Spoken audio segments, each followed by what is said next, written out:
Trata de William Castillo, colega periodista, viceministro de Políticas Antibloqueo del Ministerio de Finanzas y ha sido parte además de la delegación del gobierno venezolano en los diálogos con distintos sectores. ¿Cómo estás, William? Siempre bienvenido. Hola Esther, buenos días, ¿qué tal? ¿Cómo estás? ¿Cómo te va? Bueno, bien, analizando el panorama, justamente queremos conversar contigo para darle a nuestros oyentes elementos para ese análisis. Uno de los temas que me ha surgido con fuerza después de las elecciones y ante esta ola de violencia que afortunadamente fue atajada, yo creo que muy oportunamente, es el surgimiento de expresiones fascistas en Venezuela. Y por ahí quisiera comenzar la entrevista para muchos, y hemos estado viendo tanto contenidos en redes sociales como amigos, amigas de otros países que nos preguntan si no estamos viendo fantasmas en Venezuela con respecto al fascismo. Bueno, los fantasmas produjeron 25 asesinatos en 3 días. Es decir, es la primera observación que le haría a quien se pregunta si no estamos viendo fantasmas. ¿Qué le decimos a las familias de 25 venezolanos que murieron?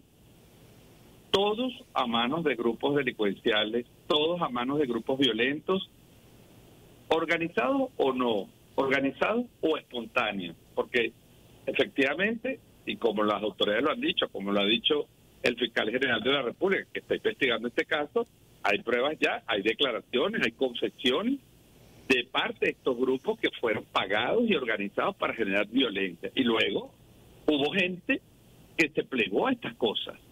Ahí es donde entra el debate sobre qué está pasando en la mentalidad del pueblo venezolano, qué está pasando con la inoculación del fascismo, del odio, de la intolerancia, de la negación del otro, de la negación del adversario por la vía de su aniquilación física.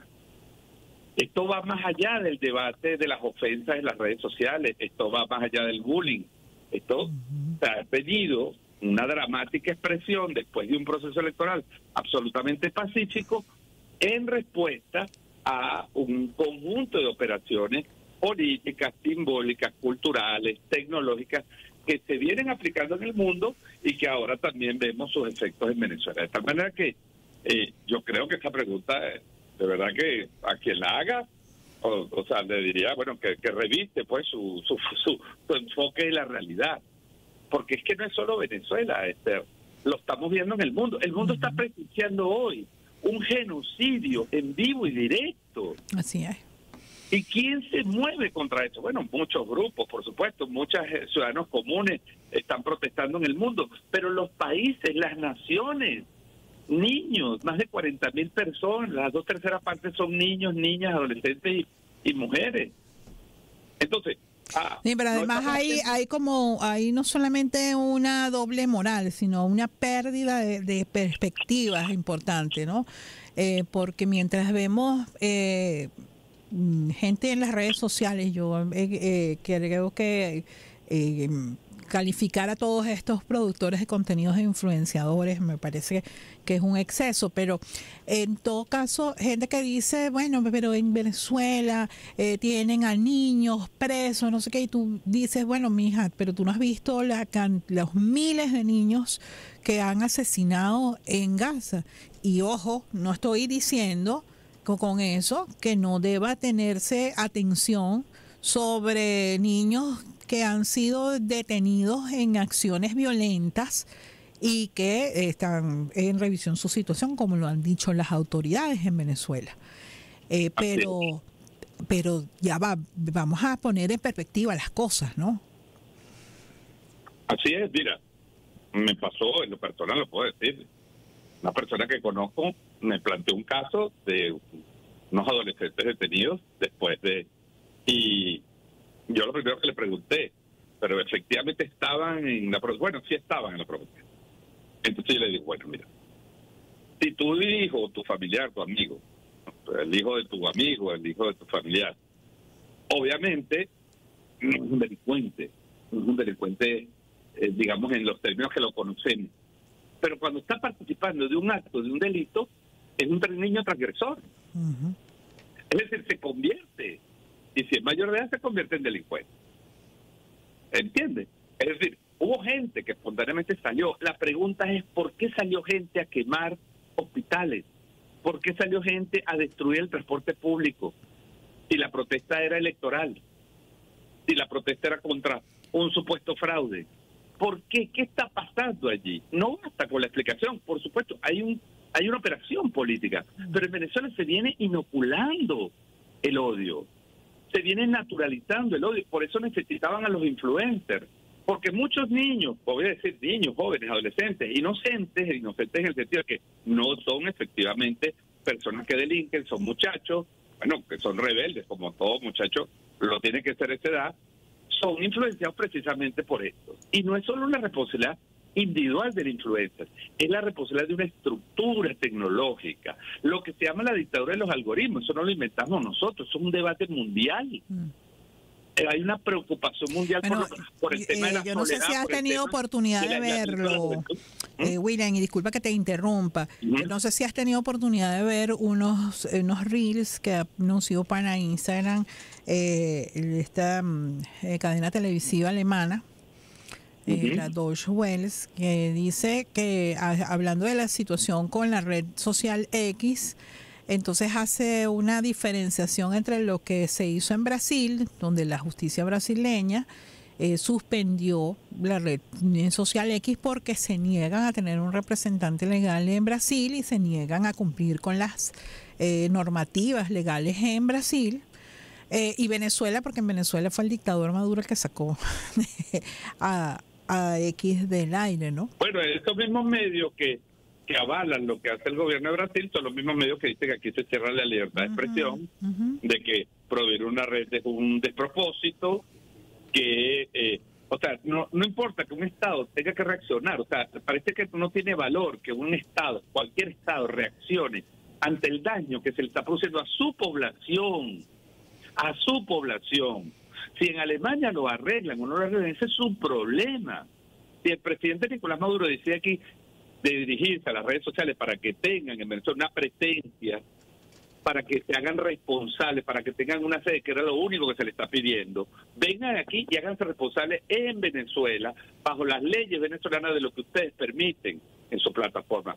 Bueno, a Brasil le dicen que no, si le dicen a Brasil que no, ¿qué le van a decir a Venezuela? Cuando el propio dueño de la red ha dicho directamente que él mismo va a derrocar a Nicolás Maduro y que él mismo lo va a meter preso. Entonces, hay un debate que se quiere ocultar, hay una realidad que se quiere ocultar, hay un problema familiar, hay un problema pedagógico en las escuelas y universidades, en los centros académicos, hay un tema social, hay un tema legislativo, hay un tema tecnológico, porque, por ejemplo, y aprovecho aquí porque yo creo que estas cosas hay que decirlas, digamos, lo digo, es una reflexión en voz alta.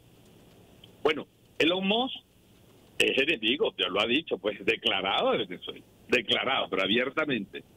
Y promotor del golpe, promotor de la violencia, no regula los contenidos de violencia en Venezuela, pero sí censura a quienes critican, por ejemplo, desde Venezuela el genocidio en Palestina, por decir una sola cosa.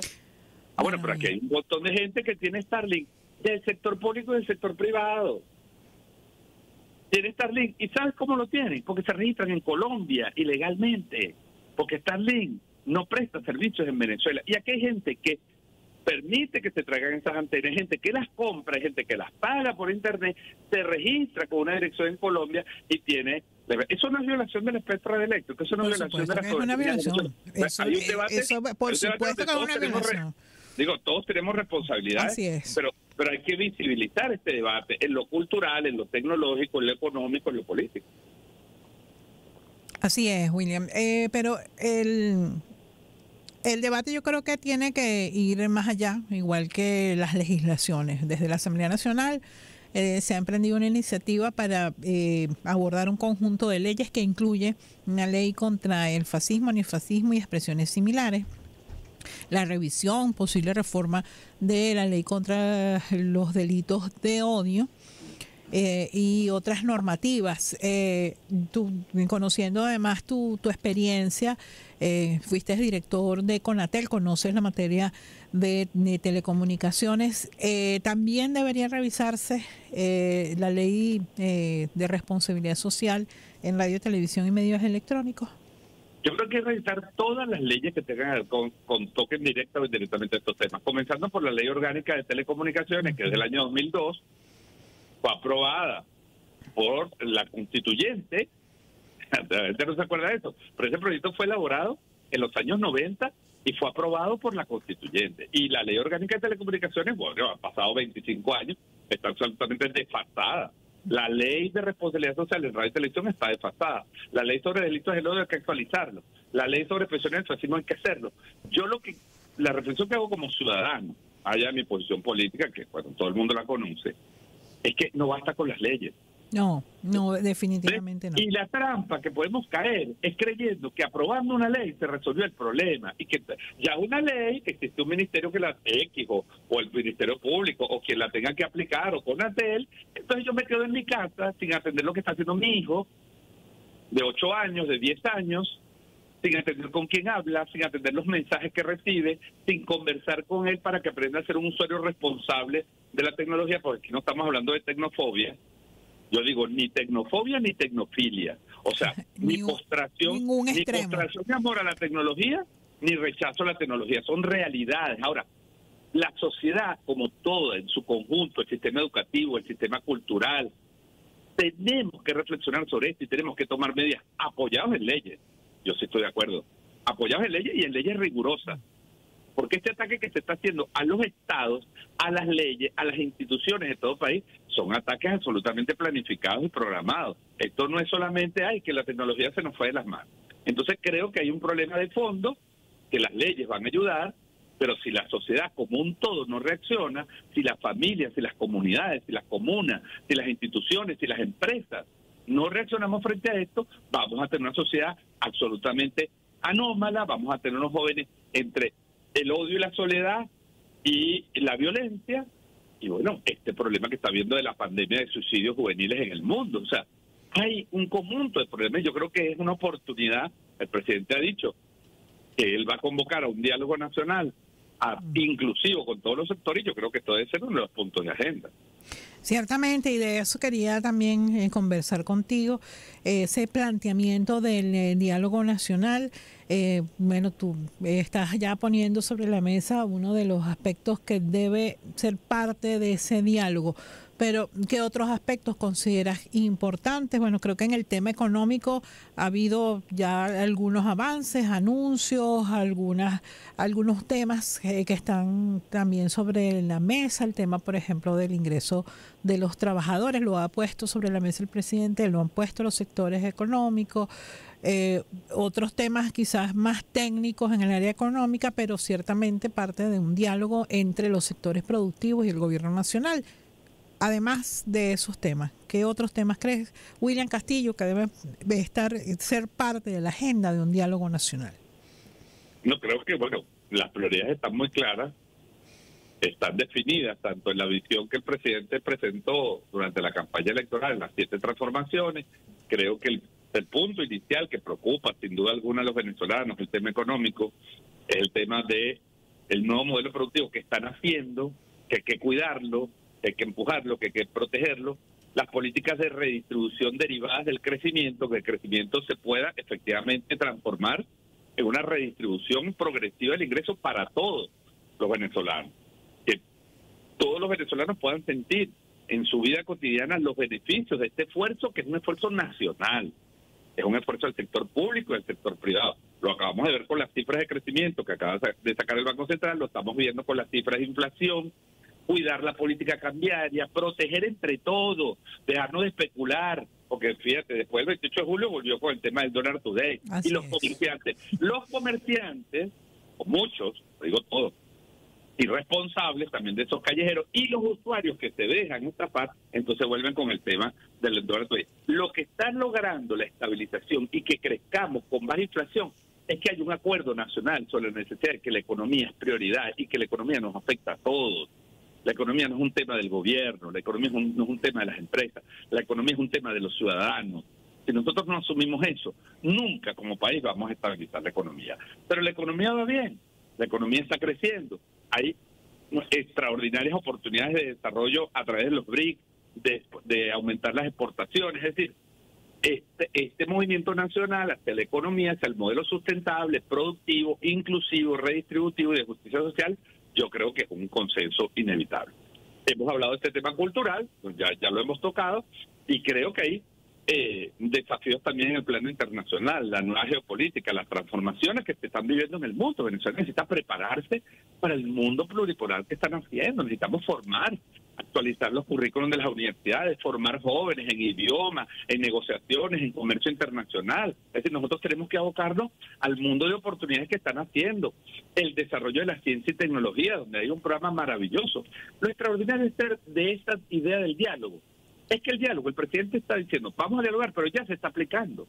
Porque hemos visto los anuncios, como decías tú recientemente, con el sector bancario, con el sector productivo, el tema del encaje legal, en la política crediticia, es decir, en la política de emprendimientos, las políticas comunales, de democracia comunal y transferencia de recursos, las políticas de mejora del ingreso. Es decir, el diálogo no es para, después del diálogo va a comenzar, no, el diálogo es ya sobre la realidad y sobre las aplicaciones de las políticas que se están dando. Yo creo que ahí tenemos una ruta cierta para darle al país estabilidad económica, proteger este crecimiento que tenemos con inclusión y avanzar, bueno, en el plano cultural y político hacia una normalización de la vida nacional.